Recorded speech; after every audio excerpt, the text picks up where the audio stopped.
घने जंगल में लीला नाम की एक शेरनी रहती थी। वह बहुत ही मां शेरनी थी। एक दिन लीला ने एक प्यारे से शावक को जन्म दिया। शावक का नाम चिंटू था। चिंटू बहुत ही नटखट और प्यारा था। उसकी आंखें चमकदार थीं और उसकी खाल नरम थी। लीला चिंटू से बहुत प्यार करती थी। लीला चिंटू को अपने पास से एक पल के लिए भी दूर नहीं जाने देती थी। वह हमेशा उसकी रक्षा करती थी। चिंटू भी अपनी मां के साथ रहना पसंद करता था। वह अपनी मां की पीठ पर सवार होकर पूरे जंगल में घूमता रहता था। लीला चिंटू को जंगल के खतरों से बचाती थी।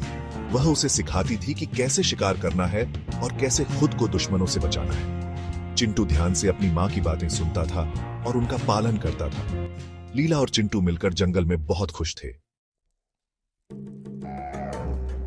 एक सुबह सूरज की किरणें जंगल में फैलने लगी। चिंटू की नींद खुली। वह उछल कूद करने लगा। लीला अभी भी सो रही थी।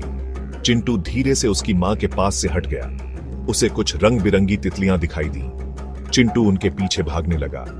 वह इतना खो गया कि उसे यह एहसास ही नहीं रहा कि वह अपनी मां से कितना दूर निकल आया है। तितलियां उड़ती रहीं और चिंटू उनके पीछे भागता रहा। जल्द ही वह जंगल के एक ऐसे हिस्से में पहुंच गया जहां वह पहले कभी नहीं गया था। चिंटू अब थोड़ा डरने लगा था। उसे अपनी मां की याद आ रही थी। जब लीला की नींद खुली तो उसने पाया कि चिंटू वहां नहीं है। वह घबरा गई।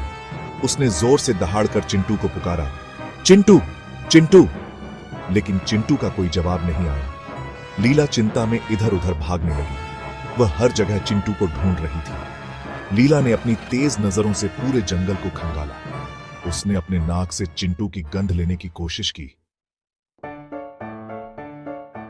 अंत में लीला को एक नदी के किनारे चिंटू के पंजों के निशान दिखाई दिए। वह तेजी से नदी की ओर भागी। वहां उसने देखा कि चिंटू नदी के किनारे खड़ा रो रहा है। लीला ने चिंटू को देखा तो उसे बहुत राहत मिली।